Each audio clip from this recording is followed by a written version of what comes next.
चलो रमते गैरेज बंद कर। जी भरा जी। बंद कर दें यार। बंद करता हूँ। और सवेरे जल्दी आना है। जी हाँ, जी भरा भाजी। जी।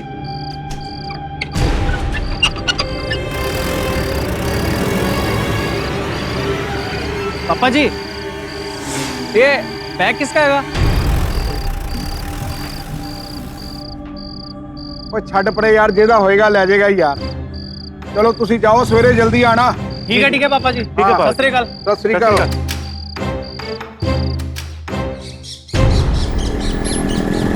ओए, सारे के सारे इधर ही खड़े हो या काम भी करोगे? और जाके सारे अंदर चलो और काम शुरू करो। अरे भरा जी जरा उधर तो देखिए। ओए, ये अभी इधर ही पड़ा है। पापा जी, मेरे को लगता है इसमें बम बम तो नहीं है। ओए, बम होता तो यार कभी का फट जाता है यार। और चल फिर भी देख लेते हैं यार जाके। अरे नहीं भरा जी, आप बैग के पास जाएंगे, बैग खोलेंगे, अगर बम फट गया तो?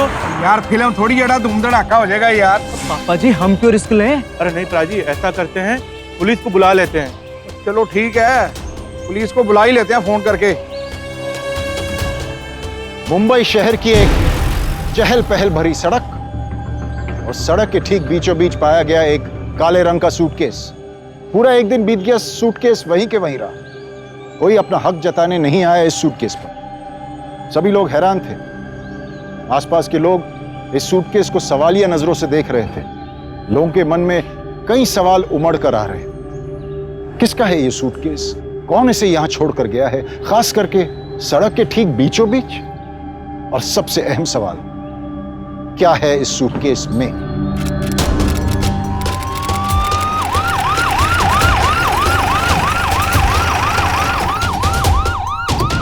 Inspector Sachin Patil. Sub inspector Radhika मोरे। कुछ पता चला? हम लोग कई बार ट्राई कर चुके पर अब तक कुछ पता नहीं चला। इस बैग में बॉम्ब हो भी सकता है और नहीं भी। बेहतर होगा मैं ये बैग खोल के देखना पड़ेगा। और कोई तरीका नहीं है ऑफिसर? देखिए मैडम, जितना तरीका था हमने सारे अपना लिए, बस एक यही आखिरी रास्ता है। ठीक है, आप अपना काम कीजिए। हवलदार, सबको पीछे हटाओ। पीछे करो।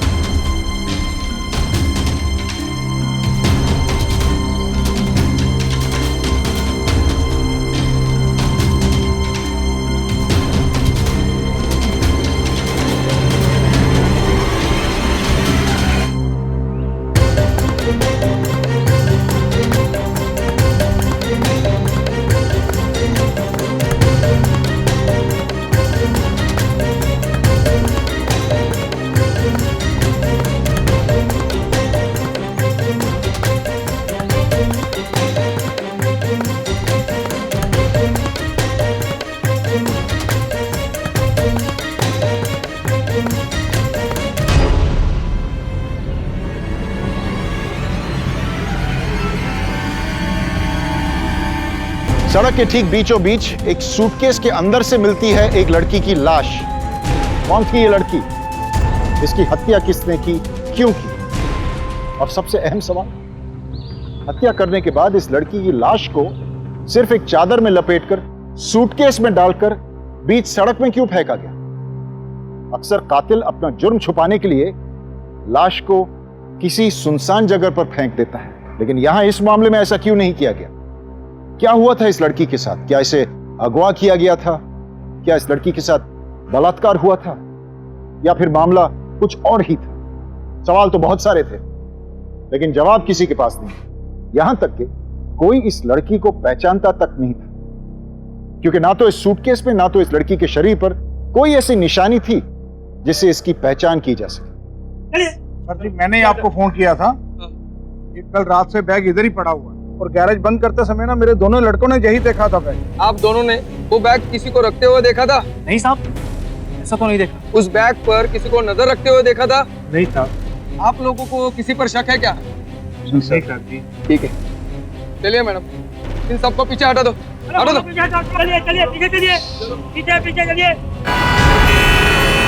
सर, कोई ऐसा जानबूझकर क्यों करेगा? अगर उस बैग को उसे छोड़ना ही होता तो वो ऐसी जगह छोड़ता है जहाँ किसी की इस पर नजर ना पड़े। क्यों बीच रास्ते में नहीं छोड़ता सर? यही पहेली तो हल करनी है मैडम। सर, यहाँ से थोड़ी दूर पे एक टोल नाका है। चलिए मैडम, टोल नाके से ही शुरुआत करते हैं। हाँ सर।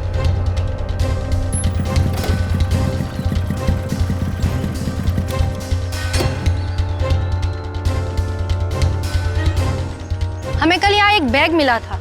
उसमें एक लाश थी, उसके बारे में तुम्हें कुछ पता है? सुनो, हमें यहाँ कल एक बैग पड़ा हुआ मिला था, उसके बारे में कुछ पता है तुम्हें? यहाँ पर पुलिस की चेकिंग थी कल रात। हाँ साहब, कल रात 10 से 11 के बीच पुलिस की स्पेशल चेकिंग हुई थी। हर 2-4 दिन में होती रहती। क्या आप मुझे बता सकते हैं कि यहाँ से आने जाने वाली गाड़ियों की लिस्ट बनती है आपके पास? साहब, कल रात जो पुलिस आई थी ना, उसके पास सब रिकॉर्ड्स हैं। ठीक है मैडम जी। आप एक काम कीजिए, फौरन पुलिस स्टेशन जाइए और वहाँ से वो लिस्ट लेकर आइए। Okay sir.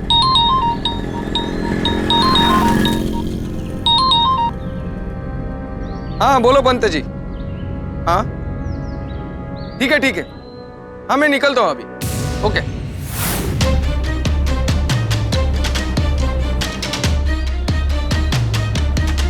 पंत जी क्या लगता है आपको? गला घोट के मारा गया। गला घोट कर? हाँ, और मुझे लगता है कि इसके साथ जबरदस्ती भी की गई। कातिल ने इसकी बॉडी पर एक भी कपड़ा नहीं छोड़ा है ताकि डीएनए के लिए कोई भी सबूत ना मिले। और बाकी कुछ नहीं। फिलहाल मैं बॉडी को फोरेंसिक एग्जामिनेशन के लिए भेज रहा हूँ, उसके बाद ही बता पाऊंगा। सर, जो कुछ भी बचा है ले देखिए अपने पास, बस यही बैग बचा है सबूत के तौर पर।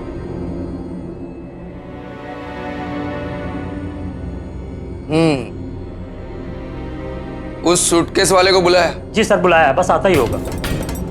सर वो आ गया। बस ये रहा सूटकेस।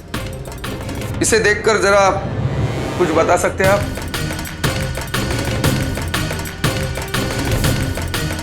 देखिए साहब, अक्सर ऐसे सूटकेस का एक अलग मॉडल नंबर होता है या प्रोडक्ट नंबर होता है।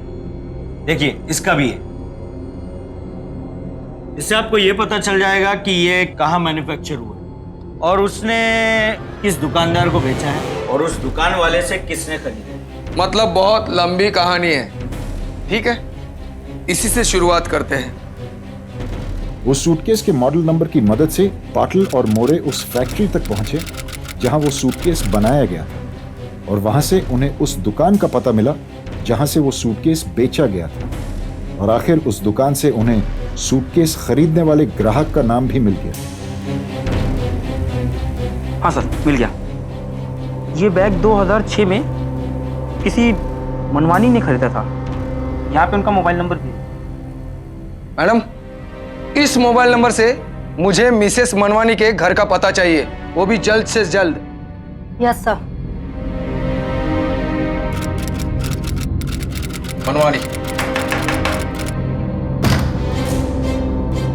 मिसेस मनवानी? जी, लेकिन आप? मैडम, क्या आप इस सूटकेस को पहचानती है? हाँ, ये तो मेरा पुराना वाला सूटकेस है। पुराना मतलब? अब ये सूटकेस कहाँ है? वो तो मुझे याद नहीं है, लेकिन बहुत पुराना हो गया था, इसीलिए मैंने। लेकिन बात क्या है इंस्पेक्टर साहब? मैडम, आप ठीक से याद करके बताइए कि आपने इस सूटकेस का क्या किया? शायद मैंने फेंक दिया था या किसी को दे दिया था, मुझे ठीक से याद नहीं है। लेकिन एक मिनट, मेरी बाई को पता होगा। ज्योति, यहाँ आ तो। जी मैम सर। देख तो, ये फोटो हमारी सूटकेस का ही है ना? जी मैम साहब, ये तो आपका पुराना बैग है जिसे मैंने रद्दी वाले को दे दिया था। रद्दी वाले को? जी हाँ, वो घर की साफ सफाई चालू थी, उसमें जूना पुराना सामान निकला था और मुझे अच्छी तरह से याद है, इसे मैंने रद्दी वाले को ही दिया था। ठीक है मैडम, 14 तारीख की रात को आप कहाँ थी? 14 तारीख की रात मैं अपनी बेटी से मिलने नागपुर गई थी। और तुम घर पे अकेली थी? नहीं नहीं, वो भी मेरे साथ गई थी। हम दोनों साथ ही नागपुर गए थे और आज सुबह ही आए हैं। आप हमारी टिकट चेक कर सकते हैं? नहीं, इसकी कोई जरूरत नहीं। मैडम, आप सारे डिटेल्स ले लीजिए और मैडम हमें माफ कीजिए, आपको तकलीफ दी। क्या है, हम एक केस के सिलसिले में तहकीकात कर रहे हैं, इसलिए हम आपके पास आए। No problem. लेकिन सर बात क्या है? एक लड़की की लाश मिली है, वो भी इस सूटकेस में।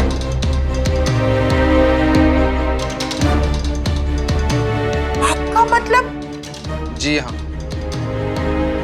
आप एक बात बताओ, क्या तुम पक्का बता सकती हो कि ये सूटकेस तुमने रद्दी वाले को ही दिया है? जी जी साहब, मुझे अच्छी तरह से याद है। आपको चाहिए तो मैं उस रद्दी वाले के दुकान का एड्रेस देती हूँ। ठीक है। बिरजू, कल रात तुम कहाँ थे? साहब मैं बस्ती में ही था, अपने दोस्त की शादी में गया हुआ था। इसका कोई सबूत है? क्या बात कर रहे हैं साहब, मैं पूरे टाइम बस्ती में ही था। आप चाहें जाकर बस्ती वालों से पूछ सकते हैं। मैडम, जरा बस्ती में पूछताछ कीजिए। Okay sir. ये फोटो देख के बताओ, ये बैग तुमने किसको बेचा था? कुछ याद आ रहा है? हाँ साहब, एक मिनट। उस दिन एक आदमी आया था साहब, और उसके हाथों में, नाखूनों में रंग लगा हुआ था साहब। मैंने सोचा साहब, ऐसा वो कौन सा काम करता होगा जिससे उसके हाथ रंग गए साहब। बस इतना ही याद है साहब। सर, पंजी का फोन आया था, वो हमें कुछ दिखाना चाहते हैं। फौरन लेबोरेटरी बुलाया है। ठीक है। ये खून कल शाम को 6 और 7 के बीच में हुआ था। और उस वक्त मिसेस मनवानी अपनी बाई के साथ नागपुर गई थी। बिरजू अपनी दोस्त की शादी में गया था। इसका मतलब ये काम इन तीनों का नहीं हो सकता सर। वेल, एक चीज है जो मुझे मिली है, उसे शायद आप सबूत भी कह सकते हैं। मैं दिखाता हूं आपको। ये देखिए, ये तो सीक्वेंस है जो ज्यादातर महिलाओं के कपड़ों में डेकोरेशन के लिए इस्तेमाल किया जाता है। और यही सीक्वेंस इसके गर्दन में अंदर तक धंसे हुए थे। आप कहना क्या चाहते हो? जिस भी कपड़े से इसकी गला घोट के मौत हुई है, उस कपड़े पर सीक्वेंस लगे थे। वो दुपट्टा या कोई कपड़ा हो सकता है, और वो इसी का था। ये आप कैसे कह सकते हैं? वो मारने वाले का भी तो हो सकता है। हाँ, ऐसे तो हजारों दुपट्टे होंगे जिस पर ऐसा वर्क होता है। हो सकता है। और हाँ, एक और चीज, इनके शरीर पर सिजेरियन ऑपरेशन के निशान है। Caesarean operation? जी हाँ, सिजेरियन ऑपरेशन। ये औरत मां थी। सर, एक एक करके सारी गाड़ियों की लिस्ट चेक हो रही है। 1000 से भी ज्यादा गाड़ियां हैं, इसमें थोड़ा वक्त लगेगा। मैडम, आपने न्यूज़पेपर में उस लड़की के बारे में खबर दी थी? जी सर। तो कोई आया बॉडी क्लेम करने को? नहीं सर, अभी तक तो कोई बॉडी क्लेम करने नहीं आया है। हर गुजरते पल के साथ पुलिस की मुश्किलें बढ़ती जा रही थी। कहीं से भी कोई पुख्ता सबूत नहीं मिल पाया था। सुराग तो कई मिले थे, लेकिन हर कोशिश, हर कदम बीच रास्ते में ही दम तोड़ देती थी। एक वो इंसान जिसकी नाखूनों पर रंग लगा हुआ है, और अब एक ऐसा सीक्वेंस जो शहर में कहीं से भी हो सकता है। लेकिन दोस्तों, कभी कभी हमारी कोशिशों से ज्यादा काम कर जाता है इत्तेफाक। और वो इत्तेफाक नहीं होता अगर उस दिन इंस्पेक्टर पाटिल अपनी पत्नी के साथ बाजार नहीं जाते।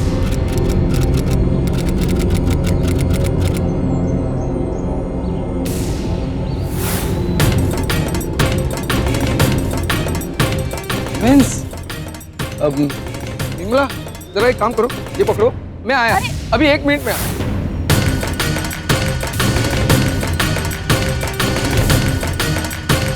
Madam, madam, madam, madam, excuse me, एक मिनट। मैं हूँ inspector Patil. Inspector Patil. Inspector Patil? वो मैंने कुछ नहीं किया, मैं तो बस यहाँ पर। ये आप देखिए, हो कौन? आप डरिए मत। मुझे सिर्फ इतना बता दीजिए कि ये दुपट्टा आपने कहाँ से खरीदा? वो मैंने क्राफर्ड मार्केट से लाया था। क्या आप मुझे पता लिख के दे सकती है? हाँ, प्लीज। Thank you madam.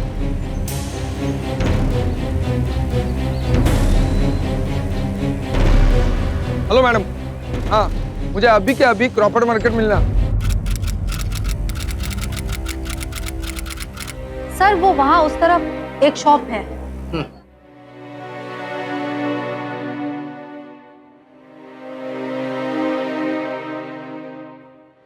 नमस्कार।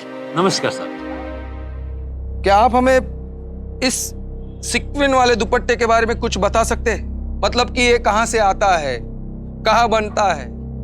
ये जो दुपट्टा है ये हैंडमेड, और हैंडमेड होने की वजह से बहुत ही खास होता है। बहुत कम जगह हैं जहां यह बनता है, अच्छा ये बताओ, जो लोग ये सीक्वेंस का काम करते हैं वो लोग डाइंग वगैरह का भी काम करते हैं? जी मैडम, जो लोग ये दुपट्टा बनाते हैं वो लोग सारा कपड़ा भी बनाते हैं। तो आप मुझे आपके सारे डीलर्स की लिस्ट दे सकते हैं? जरूर दे सकते हैं। एक मिनट, ये लीजिए।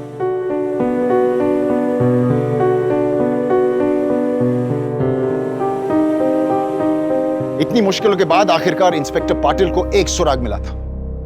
उन्हें ठीक वही सीक्वेंस मिला जो उस लड़की की लाश पर मिला था। एकाएक पुलिस महकमे में एक नई उम्मीद थी। हालांकि इस एक सबूत के बल पर पूरी गुत्थी को सुलझाना बेहद मुश्किल था, लेकिन फिर भी इंस्पेक्टर पाटिल का संकल्प अटूट था। कम से कम धीरे धीरे ही सही, लेकिन केस की कड़ियां जुड़ तो रही थी। अब इंस्पेक्टर पाटिल का अंदाजा था कि वो सूटकेस किसी डाई करने वाले आदमी का था, लेकिन इन हजारों डाई करने वालों में से वो एक आदमी कौन था? अब रास्ता बन रहा था और इंस्पेक्टर पाटिल और सब इंस्पेक्टर मोरे इस पूरे मामले की जड़ तक पहुंचना चाहते थे।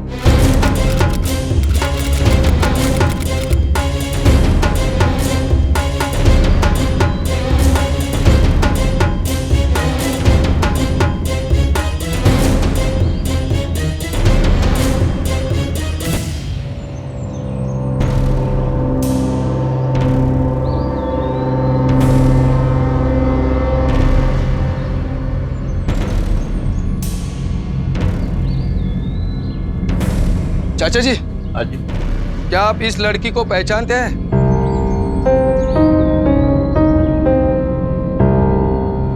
क्या तुम इस लड़की को पहचानती हो? अरे हाँ, ये तो गौरी दीदी है। लेकिन इनकी बॉडी सफेद कपड़े में लिपटी की हुई है। ये हॉस्पिटल में है क्या? क्या हुआ इन्हें? इसका खून हुआ है। खून? ये क्या बोल रहे हैं आप? अरे यहाँ आओ ना, देखो ना ये क्या बोल रहे हैं। क्या हुआ? क्या आप इस लड़की को पहचानते हो? तो अपनी गौरी है। उसका पूरा नाम क्या था? गौरी तांबे। क्या हुआ गौरी को? ये बोल रहे हैं कि गौरी दीदी का किसी ने खून कर दिया। खून? आप सिर्फ इतना बता दो कि ये लड़की यहाँ पे ही काम करती थी ना? हाँ, ये नीलेश भाऊ के कारखाने में काम करती थी। नीलेश भाऊ? जी। कहाँ है उनका कारखाना? उधर है, वहाँ। ठीक है मैडम, आप इन सब के स्टेटमेंट लीजिए, तब तक मैं जाके आता हूँ। जी सर। गौरी तांबे। आखिर उस लाश को एक नाम मिल गया, लड़की की पहचान हो गई थी।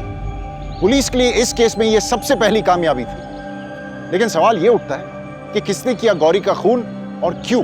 गौरी एक सीक्वेंस बनाने वाले कारखाने में मामूली सी नौकरी किया करती थी। कौन हो सकता है गौरी का दुश्मन? क्या गौरी का कातिल उसी कारखाने में काम किया करता था? इस कपड़े को इसमें डाई करके आप वहां रखें। नीलेश कौन है यहाँ पर? हाँ जी कहिए। मैं हूँ पुलिस। एक केस के बारे में पूछताछ करनी है आपसे। हाँ जी आइए। हाँ जी तुम लोग अपना काम करो करो। आइए सर, बैठिए। कहिए क्या बात है? इस लड़की को पहचानते हो? हाँ साहब, ये तो गौरी है। पर क्या हुआ साहब? 15 तारीख को इसकी हमें लाश मिली है। क्या लाश? उसी के लिए पूछताछ करने आया हूं मैं। क्या तुम इस बारे में कुछ बता सकते हो? कौन होगा इसके पीछे? किसी पर शक? नहीं साहब, मुझे कहाँ पता। वैसे पिछले कई दिनों से गौरी यहाँ काम करने नहीं है। 14 तारीख को शाम के 6 से 7 बजे तक तुम कहाँ थे? मैं उस दिन साहब जल्दी काम करके अपने घर चला गया था। इसका कोई सबूत है तुम्हारे पास? आप मेरे मोहल्ले में चल के पूछ सकते हैं साहब। आप मेरी बीवी से भी पूछ सकते हैं साहब। इस बैग को पहचानते हो? नहीं साहब। ठीक, इसे तो जरूर पहचानते होंगे। ये तो तुम्हारे ही कारखाने में बनती है, क्या इसे भी नहीं पहचानते? नहीं साहब, मेरे कहने का मतलब है हाँ मेरे भी कारखाने में बनती है। पर साहब आखिर बात क्या है? कुछ नहीं, तुम गौरी तांबे का पता तो जानते होगे। जी साहब, वो अपने चाचा चाची के साथ रहती थी।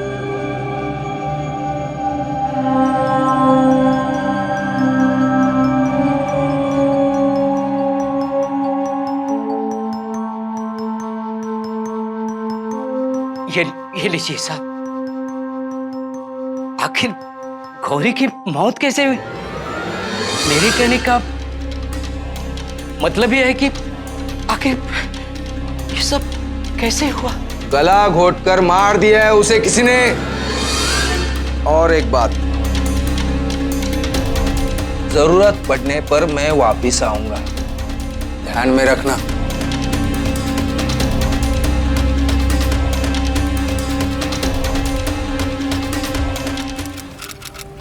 ये गौरी तांबे कहाँ रहती है? अरे जब से इसकी माँ गई है जान की मुसीबत बन गया। मार मार मार पीरे इसको, मार मार के मार डाल। रुक जाइए, ये क्या कर रही हो आप?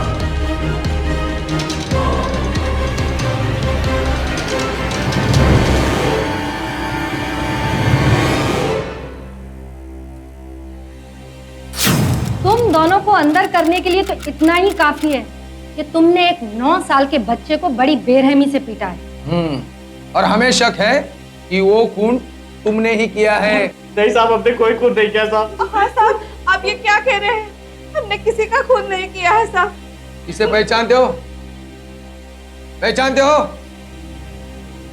नहीं साहब, नहीं पहचानते इसको। ठीक है मैडम, राणे लेके आओ उसे। जी मैडम। अब पता चलेगा कि सच क्या है और झूठ क्या है। बिरजू, जरा इन्हें देखो और बताओ कि तुम्हारे दुकान में सूटकेस खरीदने वाले यही थे ना? नहीं साहब, ये तो नहीं था साहब। हम तो आपसे पहले से ही कह रहे थे साहब, हम झूठ नहीं बोल रहे साहब। हम भला किसी को क्यों मारेंगे साहब? साहब हमें जाने दो ना साहब। तो फिर इस लड़की का खून किसने किया? किसने किया इस लड़की का खून? साहब हमारा विश्वास करो, इसके बारे में हमें कुछ नहीं पता। इसने तो खुद अपने सर पे आफत मोल ली थी। एक न एक दिन ये तो होना ही था मेम साहब। क्या मतलब है तुम्हारा? मतलब इसका किसी शादीशुदा आदमी के साथ चक्कर चल रहा था। इसकी चाल चलन ठीक नहीं थी मेम साहब। तो तुम ये कहना चाहती हो कि इसका खून उस आदमी ने किया है? नहीं मेम साहब, तो उसके बारे में मुझे कुछ नहीं मालूम। मुझे बस इतना पता है कि हमने किसी को नहीं मारा। हाँ मेम साहब। इस लड़की के गायब होने के बाद भी आप दोनों ने पुलिस स्टेशन में कंप्लेंट नहीं लिखवाई, क्यों? साहब हमको लगा कि वो उसी आदमी के साथ गई होगी। मेम साहब वो पहले भी 2-3 बार उस आदमी के साथ जा चुकी है। वो साहब अपने बच्चे को हमारे पास छोड़ के भी गई है साहब। साहब हमें लगा कि साहब इस बार भी ऐसा ही कुछ हुआ है। और आप ही बताइए ना मेम साहब, लिखवाते तो क्या रिपोर्ट लिखवाते? लेकिन तुम्हें थोड़ी बहुत कोशिश तो करनी चाहिए थी उसका पता लगाने की। आखिर उसका छोटा बच्चा तुम्हारे पास था ना? उस आदमी को तुमने फोन क्यों नहीं किया? क्या था साहब, क्या था? वो गौरी का फोन नहीं लग रहा था ना, तो मैंने उसको फोन किया था। परसों की बात है मेम साहब, मैं वहाँ गया भी था उसके पास। उसको जाके मैंने पूछा भी कि गौरी कहाँ है, तो मुझे बोला कि उसको खुद नहीं पता है कि गौरी कहाँ है। नाम क्या है उस आदमी का? कौन है वो आदमी? उसका सेठ है ना, नीलेश भाऊ। नीलेश भाऊ? नीलेश, समझ गए ना? नीलेश रुको, हवलदार पकड़ो उसे। नीलेश गायकवाड़ उस सूटकेस का मालिक है। गौरी तांबे उसी की कारखाने में काम किया करती थी। दोनों के बीच काफी समय से अफेयर चल रहा था। अब हो सकता है कि दोनों के बीच किसी तरह की अनबन हुई हो। शायद गौरी ने शादी की जिद की हो, और चूंकि नीलेश पहले से ही शादीशुदा था, उसने गौरी का कत्ल कर दिया हो। पुलिस को यह केस बहुत ही साफ और सपाट लग रहा था। उन्हें यकीन था कि उन्होंने सही कातिल को ढूंढ निकाला है। लेकिन फिर नीलेश ने अपनी पूरी कहानी बताई। मैंने कुछ नहीं किया साहब, मैं सच बोल रहा हूँ, मैंने कुछ नहीं किया। अगर तूने कुछ नहीं किया तो तू हमें देख के भागा क्यों? बोल बोल ना। मैं आप लोगों को देखकर बहुत डर गया था। मुझे ऐसा लगा कि अगर आप लोगों को पता चल गया कि मैं शादीशुदा होकर भी गौरी के साथ मेरा चक्कर चल रहा था तो आप लोग मुझे गिरफ्तार कर लेंगे, इसलिए मैंने आप लोगों को सच नहीं बताया। और तुझे लगा कि तू खून करके आसानी से भाग जाएगा? मैंने गौरी का खून नहीं किया है, मैं सच बोल रहा हूँ। मैंने उसे नहीं मारा। अगर और एक बार भी तूने झूठ बोला ना तो तुझे सारी जिंदगी यहाँ सड़ा दूंगा मैं। ये मेरा वादा है तुझसे। साहब, मैं सच बोल रहा हूँ। मैं गौरी को क्यों मारूंगा? मैं और गौरी एक दूसरे से बहुत प्यार करते थे।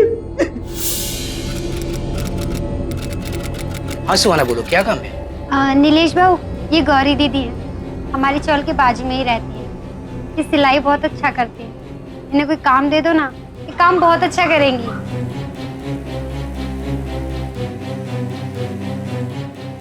हाँ जरूर, आओ। वो वहाँ औरों की तरह काम करती थी, हमारी और उसके बीच में कुछ होने का सवाल ही नहीं था क्योंकि मैं शादीशुदा था। लेकिन मैं अपनी बीवी से बहुत परेशान हो गया था। गुस्से में मुझे घर से निकाल देती थी और उसके हाथ में जो कुछ भी आता था मुझे मारती थी। और उस दिन भी उसने मेरे साथ। यहाँ अकेले क्यों बैठे हो?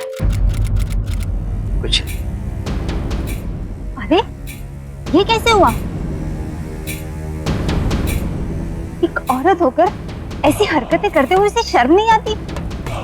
कोई इस तरह से कैसे? धीरे धीरे हम दोनों एक दूसरे के करीब आते गए और हम दोनों ने यह फैसला किया कि किसी को कानो कान खबर नहीं होने देंगे। लेकिन पता नहीं कैसे गौरी के चाचा को इस बात की खबर मिल गई और उन्होंने मुझे गौरी से दूर रहने के लिए कहा। लेकिन ऐसा भी हो सकता है कि गौरी तुझसे शादी करना चाहती हो और तूने उसे मना किया हो और यही बात गौरी ने तेरे बीवी को बताने की धमकी दी हो और इसीलिए तूने उसे मार डाला। साहब, मेरी बीवी को किसी और से जानने की जरूरत ही नहीं थी। लक्ष्मी को पहले से ही सब कुछ पता था साहब। लक्ष्मी, जरा नमक तो लाना, खाने में बिल्कुल नमक नहीं है। मेरे खाने में तो तुम्हें खोट ही नजर आएगी। अच्छा खाना तो तुम्हारे लिए वो ही बनाती होगी। साहब, मैं तो सच में अपनी बीवी को छोड़कर गौरी के साथ शादी करना चाहता था। तुमने उसे आखिरी बार कब देखा था? 14 तारीख को साहब, वो जब काम पर आई तो मैंने उससे कहा कि आज जल्दी काम निपटाकर हम लोग जुहू पिक्चर देखने चलते हैं। तो फिर गौरी ने कहा ठीक है, मैं घर जाकर एक बार अपने बच्चे को देखकर वापस तुमसे जुहू में ही आकर मिलूंगी। फिर वो वहाँ आई? नहीं, वहाँ नहीं आई। मैंने उसका बहुत इंतजार किया। फिर मैं थक हार के अपने घर वापस आ गया और एक बार मैंने सोचा कि गौरी के घर जाके पता लगाऊं, लेकिन फिर मैंने सोचा कि कहीं उसके चाचा चाची मुझे दोबारा देखकर फिर से न भड़क जाए। लेकिन उसके चाचा ने तो हमें बताया कि वो तुमसे मिला था। जी साहब, वो आया था और मुझ पे झूठा इल्जाम लगा रहा था कि इतनी देर हो गई लेकिन गौरी वापस घर क्यों नहीं आई। और फिर साहब आप आ गए। साहब, आप मेरा विश्वास कीजिए, मैंने गौरी को नहीं मारा। अच्छा ठीक है, तू सच सच बताना, ये सूटकेस तेरा है ना? जी। इसका मतलब तूने सूटकेस के बारे में भी मुझसे झूठ बोला? साहब, मैं बहुत डर गया था आपसे, लेकिन मुझे पता नहीं है कि सूटकेस के अंदर गौरी की लाश कैसे आई।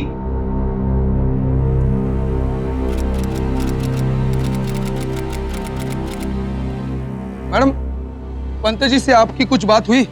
कुछ ज्यादा नहीं सर, बस उन्होंने हमें फॉरेंसिक लैब बुलाया है। उम्मीद करो कि उनके पास कोई सबूत मिले। नहीं तो अब तक तो हम हवा में ही तीर चला रहे थे। एक नीलेश है जिस पर शक किया जा सकता है। सर, नीलेश पर भी शक करने की कोई वजह नहीं है। वो उस लड़के से बहुत प्यार करता था और लोगों ने भी हमें यही बताया। फिर अचानक वो उस लड़की का खून क्यों करेगा? मैं भी यही सोच रहा था, लेकिन वो सूटकेस तो नीलेश के घर में ही मिला। अगर नीलेश ने उस लड़की को नहीं मारा तो वो लाश उस सूटकेस में कैसे आई? सिर्फ 2 ही आदमी हैं जो नीलेश के घर के सामान को इस्तेमाल कर सकते हैं।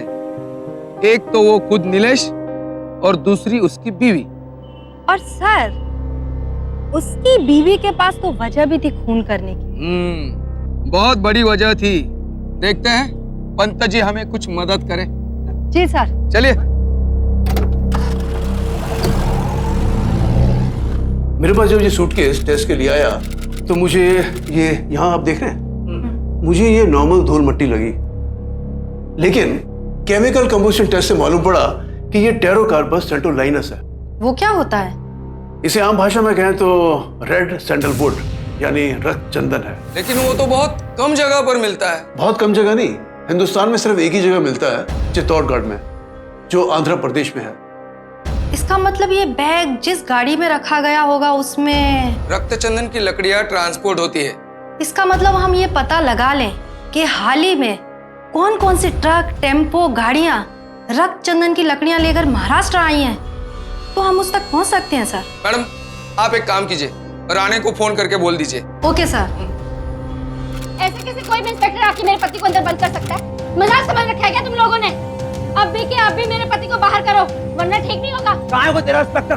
क्या लपटी निकाल उसे बाहर। वो कट में ही पब्लिक को अंदर कर रहा है वो, है? जाके बोल उसे। क्या चल रहा है? क्या चल रहा है? ये देखो, ये तुम्हारा अड्डा नहीं है जहाँ तुम हल्ला मचाओ। ये मेरा पुलिस स्टेशन है, पुलिस स्टेशन, समझा? इंस्पेक्टर देख, अभी अपन के भाई को टॉर्चर करने के लिए ना अपन तेरी कंप्लेंट करेंगे। मेरी कंप्लेंट तू बाद में करना। अगर तुम लोग अभी यहाँ से बाहर नहीं निकले ना तो सबको अंदर डाल के फोड़ दूंगा। चलो निकलो बाहर। मैं कहीं नहीं जाने वाली। मेरे पति ने क्या किया वो मुझे बता। तो हम वैसे भी नहीं जाने देंगे। कौन से बाहर? इसे डाल अंदर। अरे सबको बाहर निकालो। चल बाहर, चल। अरे पहले मेरे पति को धर दिया, अब मुझे। मैंने किया क्या? मैडम छोड़ो मुझे। अरे जाने दो मुझे। जाने देंगे। अरे मुझे पकड़ के कोई रखा है।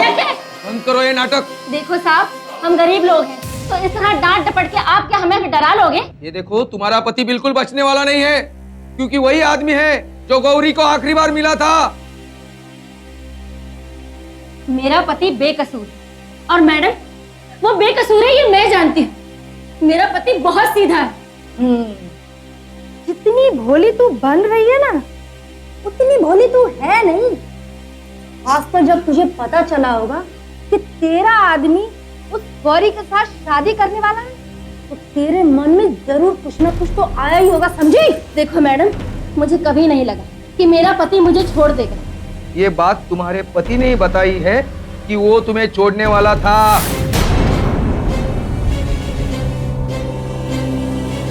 इसे तो जरूर पहचानती होगी। हाँ, सूटकेस है। ऐसे सूटकेस पता नहीं कितने मारे मारे फिरते हैं। और ये किसका सूटकेस है ये आप कैसे कह सकते हो? लेकिन हमें पता है कि ये सूटकेस तेरा ही है। हमने सब जगह से पता करवा लिया है। कोई सबूत है आपके पास मेरे खिलाफ तो लाके दिखाओ।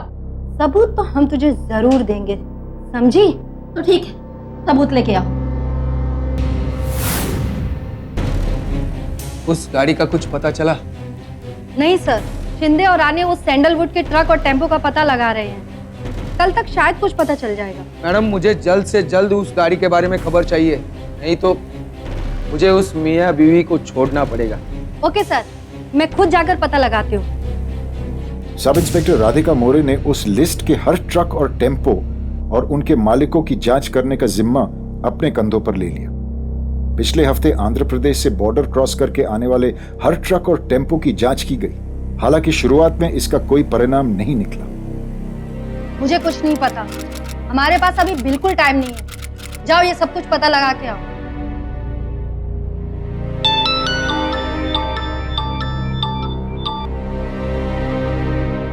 क्या?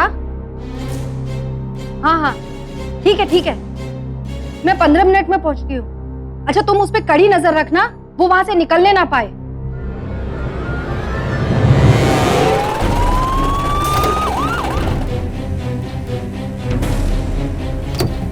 कहाँ है वो? वहाँ मैडम, शंकर नाम है उसका। 12 तारीख को आंध्र प्रदेश से आया था। उसे लगा कि हम चंदन की लकड़ी ट्रांसपोर्ट करने के लिए उसे पकड़ रहे हैं। लकड़ी दिखाकर वो कहने लगा कि वो लीगली ये काम कर रहा है। Well done Rane. मैम साहब मुझे माफ कर दीजिए मैम साहब। मैम साहब मैंने कुछ नहीं किया मैम साहब। मैं तो खाली ड्राइवर है मैम साहब। राणे इसे थाने लेकर जाओ, मैं पाटिल साहब को इन्फॉर्म करती हूँ। मुझे छोड़ दीजिए मैम साहब। मैम साहब छोड़ दीजिए मुझे। चल गाड़ी में बैठ। Hello sir. चल अंदर चल। साहब मुझे माफ कर दीजिए साहब, मैंने कुछ नहीं किया साहब। एक सच सच बता। ये देखो झूठ मत बोलना। साहब मैं सच बोल रहा साहब, मैं झूठ नहीं बोल रहा साहब। माफ कर दीजिए साहब। इस सूटकेस को पहचानता है? नहीं साहब, मैंने इसको कहीं नहीं देखा साहब। ये देख, सच सच बोल, नहीं तो अंदर डाल दूंगा। नहीं साहब मुझे माफ कर दे साहब। मैं गरीब आदमी साहब, ये छोटा सा ड्राइवर है साहब। मुझे माफ कर दे साहब। मैं तो खाली वो बैग लेकर गया था साहब। वो तो साहब मुझे वो औरत ने बता दिया साहब। औरत? कौन है वो औरत? वो औरत साहब, उस औरत ने मुझे धमकी दी थी साहब कि मैं ये सब किसी को नहीं बताऊं साहब। तू पहचानता है उसे? जी साहब मैं पहचानता है साहब। तो फिर चल चल। ध्यान से देख, क्या ये है वो औरत?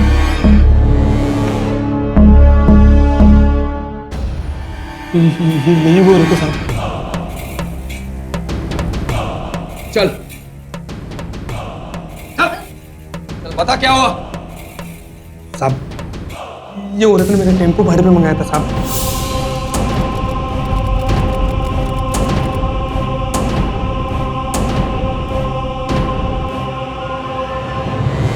एक बैग नहीं उठाया जाता तुमसे।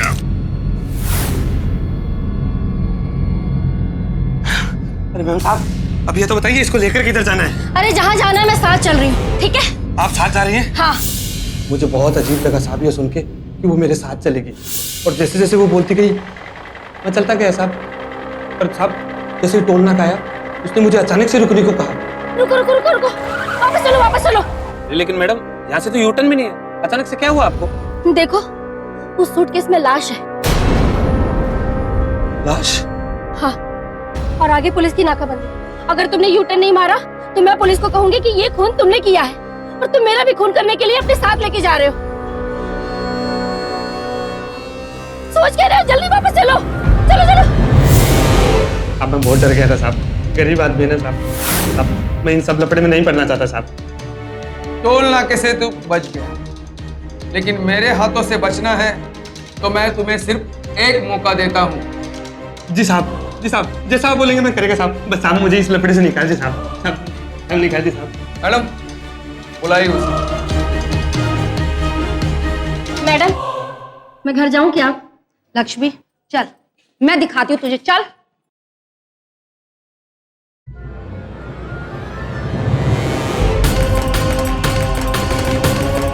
ले देख, पहचान इसे देखता तो तुझे सब कुछ याद आ गया होगा ना? मैं और नीलेश लड़ते झगड़ते थे साथ, लेकिन नीलेश ने कभी मुझे धोखा नहीं दिया। और जब से वो गौरी उसकी जिंदगी में आई सब कुछ खराब करके रख दी। मेरी पूरी दुनिया ही बदल गई, और मैंने उन दोनों को एक बार रंगे हाथों पकड़ा था साहब।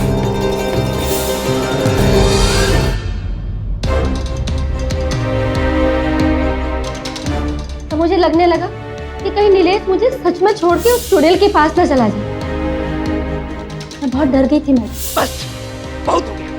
तुम्हारे जैसे बदतमीज और जाहिल औरत के साथ एक दिन भी रहना नहीं चाहता यहाँ में। तो जाओ ना, किसने रोका है तुम्हें? जरूर जाऊंगा, लेकिन पहले मुझे तुमसे तलाक चाहिए। तलाक। तुम भी खुश रहो और मुझे भी खुश रहने दो। तलाक चाहिए? तुम्हें मुझसे तलाक चाहिए ताकि तुम अपनी उस गौरी के साथ रह सको, तो देखो मेरे जीते जी तो ये हरगिज नहीं होगा। और मैं देखती हूँ तुम ऐसा करते कैसे हो। मैं भी देखता हूँ कैसे रुकती हो हमें। तो तब मैंने सोचा कि मैं ऐसे हाथ में हाथ धर के नहीं बैठी रहूंगी। और फिर उसी दिन मैं उसके कारखाने में गई। पिक्चर?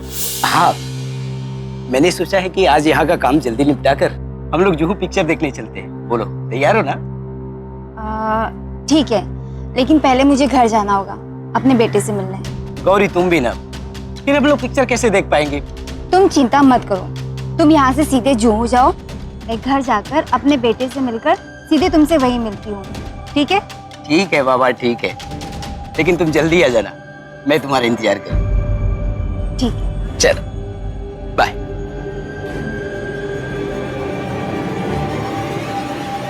गौरी, तुम?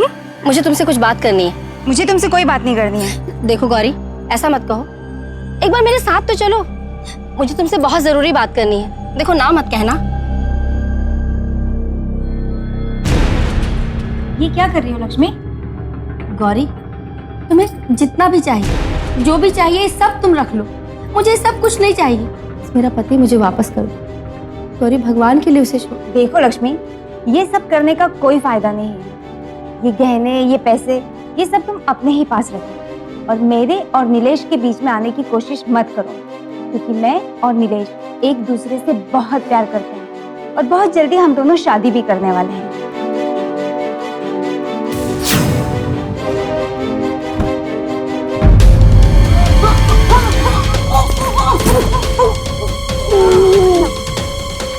मुझे लग रहा था कि अगर मैं ऐसा नहीं करूंगी तो कहीं मेरा पति उस चुड़ैल के पास न चला जाए। और तुमने एक बार भी नहीं सोचा कि तुम्हारी वजह से 9 साल का बच्चा बगैर माँ बाप का पूरी जिंदगी भर कैसे जिएगा। साल 2011 में मुंबई में दर्ज किए गए हत्या को मामलों में से कुल मिलाकर 35% हत्याएं आवेश में आकर की गई थी। सवाल यह है कि इस आवेश, इस पागलपन की वजह क्या है? प्यार? प्यार में जलन, प्यार में धोखा, प्यार के रिश्तों में कड़वाहट। कोई अपना काबू इस कदर क्यों खो बैठता है कि वो किसी और इंसान की जान ले लेता है? और दोस्तों, पिछले कुछ सालों में हमारे देश में ऐसे अपराधों की संख्या बढ़ती जा रही है। ये किस्सा भी इन्हीं आंकड़ों का एक हिस्सा बन चुका है। अब सवाल ये उठता है कि इस पूरे मामले में गलती किसकी थी? गौरी की, जो कि लक्ष्मी के पति के साथ प्यार करने लगी, या फिर नीलेश की, जो कि अपने पत्नी से तंग आकर किसी दूसरी औरत से प्यार करने लगा, या फिर लक्ष्मी की, जो कि अपने गुस्से पर काबू नहीं कर पाई और उसने गौरी की जान ले ली। और दोस्तों, सबसे अहम सवाल यह है, सबसे अहम, गौरी का 9 साल का मासूम बच्चा अब अनाथ हो चुका है। अपना बचपन, अपनी पूरी जिंदगी उसे अपने मां के बिना गुजारनी है। सवाल यह है कि इस पूरे मामले में उस मासूम 9 साल के बच्चे की क्या गलती थी? ऐसी एक सच्ची घटना लेकर कल फिर मुलाकात होगी। तब तक खुश रहिए, सुरक्षित रहिए। सावधान इंडिया, इंडिया फाइट बैक। नमस्कार।